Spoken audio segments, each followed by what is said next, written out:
This year's version of the UN climate meeting, or COP, concluded last week in the United Arab Emirates.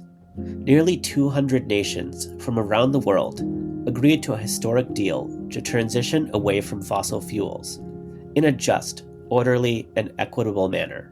And leaders pledged $700 million in funds to address the loss and damage from climate change. But as with any global agreement, now comes the hard part of turning words on paper into reality, as countries decide how to implement their new commitments. This is the Just Security Podcast. I'm your host, Paresh Shah.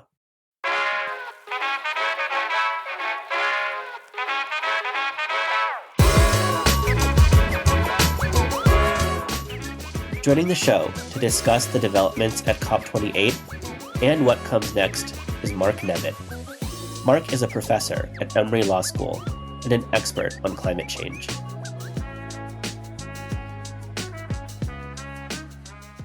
Hi, Mark. Welcome back to the show. Thanks so much for joining us today. It's great to be here. Thanks for having me, Just Security. So the last time we talked to you on the show was at the end of COP27 last year. Can you explain what the UN Framework Convention on Climate Change is, and how do these annual meetings of nearly 200 countries every year on climate change fit into that? So the Framework Convention on Climate Change is sort of the base of the international climate governance pyramid. It's an international agreement, and each nation essentially signs on to the Framework Convention on Climate Change using their own domestic legal processes. And that's significant for the United States of America because the Framework Convention on Climate Change is a treaty under U.S. law, and that went through the Senate for its advice and consent in the early 90s. It was actually negotiated by President Bush, a Republican, in the early 90s. And so that is essentially a critical part of the international governance structure. And because it's a treaty, it's much harder to unwind that in the United States. Some of the follow-on conference of parties have been what's called executive agreements in the United States. So the Paris Climate Agreement, which many of your listeners are familiar with, is an executive agreement, not a treaty. So relatively easier to enter the Paris Climate Agreement. But for the United States, it is easy to exit as well. And President Trump sought to do that upon his taking his presidency. So each conference of parties on the Article 7 of the Framework Convention on Climate Change calls for nations to come together and sort of building blocks off of this climate governance pyramid. So COP28 is the 28th time this has happened. It's happened every single year for the international climate negotiators to get together. There was one brief pause during COVID-19. And so the decision that was issued at the Conference of Parties 28 was called the first global stocktake decision, which reflected the first time since Paris where the nations were coming together to sort of take stock of their collective climate accomplishments. And what were the big outcomes from COP28? Sure. I would classify it as two, I would call major outcomes, and one maybe disappointment, Paris, for your listeners. And I just say that in the backdrop of this was a very challenging geopolitical situation with the Russia-Ukraine war obviously happening and the Israel-Gaza war happening starting October 7th. So the geopolitical headwinds were certainly there. And the conference itself got off to a rocky start. The UAE head, Sultan Al Jaber, is also the co-head of the UAE oil company in the United Arab Emirates. And he was supposedly allegedly meeting with oil executives prior to the beginning of the Conference of Parties to sort of work on some business deals with fossil fuel companies. So that was reported on. He was criticized. And there was actually a lot of criticism of UAE being the host of this conference. But so there's two major outcomes that were significant in the sense that the first one was a decision by all parties to transition away from fossil fuels. This was the first time this has happened in the 28 Conference of Parties, and I have more to say that in my Just Security piece and a little bit later. Another substantive outcome I would tie to this conference was the Sunnyland Statement. It was not technically negotiated at COP, but COP 28 served as the impetus for the United States and China to sign a statement on the climate agreement. This was a run up to the Conference of Parties, and essentially the US and China recommitted to working together on the climate crisis. That's really important because the United States is the largest historic greenhouse gas emitter, and China is the largest current emitter. So this sort of jump started US China climate negotiations, which I think is absolutely critical for any kind of substantive climate progress. So one major disappointment I would highlight would be the establishment of a loss and damage fund. Loss and damage was seen as a big win from the last Conference of Parties in Sharm el Sheikh in 2022, established a fund which essentially would go from developed nations to developing nations, poorer nations, to help offset the losses from climate impacts. The amount of damage, loss and damage facing these nations is extraordinary, $400 billion per year. And there was a pledge of loss and damage at COP 28 of $700 million, but that's quite small, right? So that's somewhat akin, in my article, I said it's somewhat akin to fighting a gigafire, a massive wildfire, with a garden hose. I want to zoom in to this agreement around transitioning away from fossil fuels. What is the key language there, and what are its potentials? Sure. So it is a breakthrough textual commitment. And the significance, I think, Paris, is that this transition away from fossil fuels will serve as a signal to businesses, policy makers, lawmakers that renewable energy is the future and fossil fuel investments and development is really the past. The language has to be agreed to by all 195 nations that are part of the Framework Convention on Climate Change. That is just really, really challenging to get 195 nations to agree on anything, right? And so the textual commitment is significant because you have this centering around this language to transition away from fossil fuels. And so you can just read the text of the agreement, and any law student or lawyer could highlight some issues with the text. And so maybe what I'll do is just sort of read the text for your listeners and then walk you through the various questions that are there. So the decision calls on parties to transition away from fossil fuels and energy systems in a just, orderly, and equitable manner, accelerating action in this critical decade so as to achieve net zero by 2050 in keeping with the science. So what's critical, I think, is it does not call for an immediate phase out by a date certain. It's a transition away by 2050 in keeping with the science. This language is a bit softer than phase down. It's transitioning away. And again, the goal is to achieve net zero emissions by 2050. This phrase, in a just, orderly, and equitable manner, is not defined in the text. So that opens the door to maneuverability and interpretation from each nation. One interpretation is that developing nations, the poor nations, will transition away at a slower pace than developed nations. This word orderly, I think, is being looked upon very closely by oil-producing states and petrostates. These are nations whose economies are deeply dependent for fossil fuel extraction. Well, they'll desire a slow, orderly transition for their economy as it weans itself away from fossil fuels. So it is significant. We have 195 nations agreeing to this textual commitment to transition away from fossil fuels. But I think there is room for maneuver, and this is why the alliance of small island states, the 39 island states, call this decision riddled with loopholes. Thanks very much for that walkthrough. We here at Just Security always love a good textual analysis. At the end of the day, how much progress are we talking about here? If there are these loopholes and this language that is porous and that creative lawyering can get around, how much potential does this agreement actually have? Is it more symbolic, or does it have teeth, or could it have teeth? Well, there's no really legal binding commitment And enforcement for much of international law to include this agreement is always problematic. I think the thinking is that this will be a signal to businesses, investors, policymakers, lawmakers, fill in the blank, that the world is moving past fossil fuels.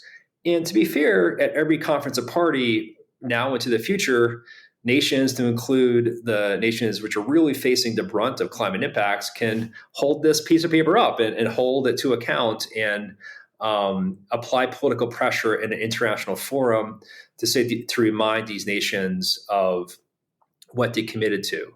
So there's a bit of legitimacy that I think nations need to be concerned about, particularly fossil fuel nations that are rely upon fossil fuels. And I think that because the Conference of Parties meets every year, it'll be front and center. Now, the world economy, Paris, is deeply dependent on fossil fuels. We know that, and we know that climate change is causing is due to fossil fuel usage and is causing greenhouse gas emissions. I think there will be fighting this language, and there's powerful economic incentives from oil companies and state-run oil companies to transition away at a slower pace. To give you one example, Aramco, which is the Saudi oil company, the revenue there is $500 billion per year. In the United States, ExxonMobil is $413 billion per year, so just slightly less than Aramco. And it's interesting, this transition language, because in the United States, the National Intelligence Estimate explicitly stated that petrostates, nations that rely upon fossil fuel, will fear these transition risks as we look to decarbonize. So there are powerful economic incentives that are at play. And that's why I always say after the Conference of Parties, the real work begins to ensure implementation, transparency, and accountability. Right. So in the next year, looking ahead to COP29, which will be in Azerbaijan, what should we be looking for? What are the main trends that we should be watching in the next 12 months?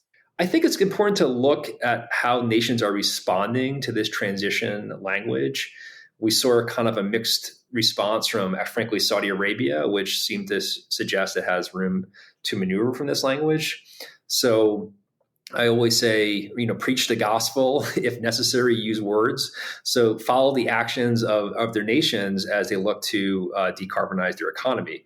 The United States, of course, has really important domestic legislation, the Inflation Reduction Act, as well as the bipartisan infrastructure law that is really important for mitigation and adaptation. And so the U.S. already kind of has a pretty good glide path to move towards renewable energy.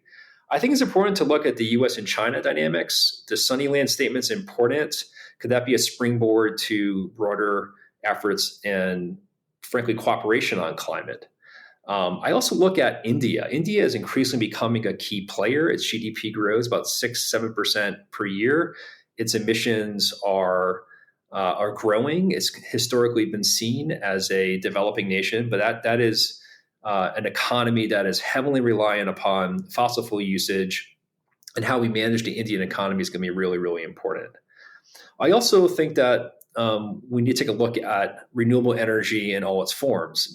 There was discussion of nuclear at Conference of Parties 28, but meaningful nuclear progress has to have some permitting reform, and is not sort of the silver bullet to solve the climate crisis. It's of course a low carbon fuel source that has the benefit of you can build it on your home sovereign soil, but there's also an issue of nuclear waste, and just environmental permitting of nuclear is very, very challenging.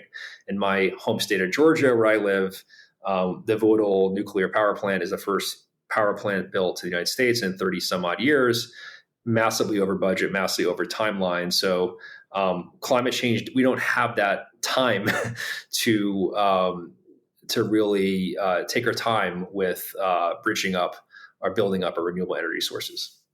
And on top of all of that, the US will have a presidential election next year. How is climate playing into the 2024 election process and domestic politics?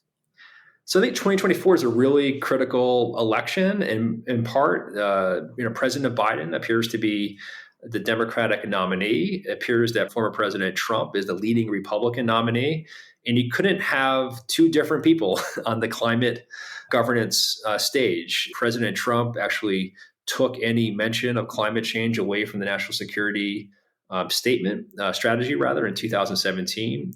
Recall that President Trump moved away from the Paris Climate Accord in 2017 and has not been sort of someone who is an active engagement on these conference parties. How this will play out in the 2024 election, I think, remains to be seen. The Inflation Reduction Act, that work will continue. I think President Biden will be focused on the economic benefits of that. It remains to be seen how sort of the climate issue is front and center for the presidential election. It certainly was an issue in 2020, but we have a stark difference in outlooks on the role of international law, international governance between the two frontrunners right now. Let me just say this, that what we need to do to keep temperatures below 1.5 degrees Celsius, which is the Paris Climate Accord goals, is extraordinarily difficult. We need to reduce our collective emissions from the United States and around the world by 43%. And right now, emissions are increasing. So I think that this has a salience. It has a reality that is we cannot dismiss. It's hard to dismiss, especially as we see more extreme weather, more climate impacts, and frankly, the voices of different communities affected by climate change being highlighted. But it's a massive problem, and there really is a pretty stark difference between the two leading candidates right now. To wrap this up with a note of hope, in your Just Security piece, you wrote that we'll need creative and innovative legal solutions and technological solutions. What do some of those look like? Sure. And I think that as someone who teaches climate change at Emory and studies environmental law, you have to be an optimist. You have to be sort of a rational optimist when you approach these issues.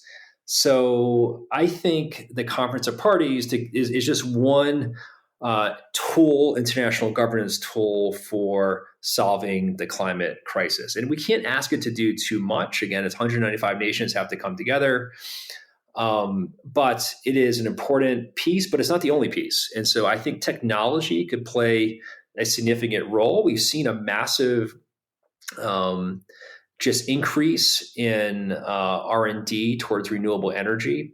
One thing that excites me is carbon capture and storage, and we're seeing more investment in carbon capture and storage. Is the idea of essentially taking carbon out of the air and putting it to the ground or sequestering it in some other format. So what I talked about in the article is that we need more of a silver buckshot idea where we sort of have all different approaches, focus on R&D, focus on technology, focus on renewable energy, carbon capture and storage.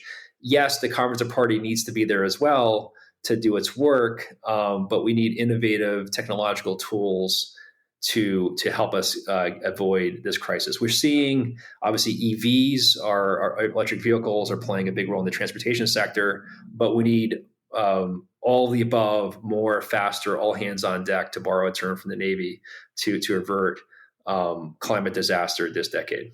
Is there anything else that we haven't discussed yet that you'd like to add?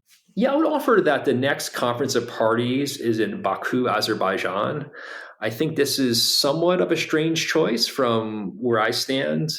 If you were to look at Sharm el Sheikh, Egypt, which was last year, Dubai, which is this year, and the next year is Azerbaijan. It's three cities within just a couple thousand miles of each other. Azerbaijan relies heavily upon oil and gas for its economy.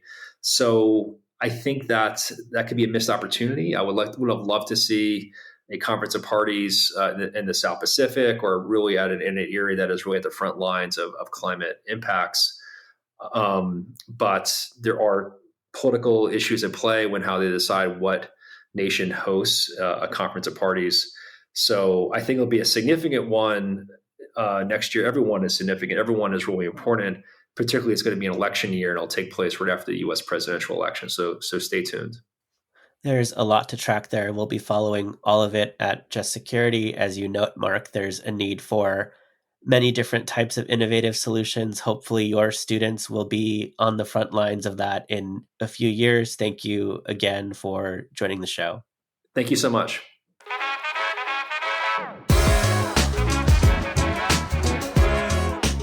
This episode was hosted by me, Paras Shah. It was edited and produced by Tiffany Chang, Michelle Eigenheer, and Clara Abt. Our theme song is The Parade by Hey Pluto. Special thanks to Mark Nevitt. You can read all of Just Security's coverage of COP28, including Mark's analysis, on our website. If you enjoyed this episode, please give us a 5-star rating on Apple Podcasts or wherever you listen.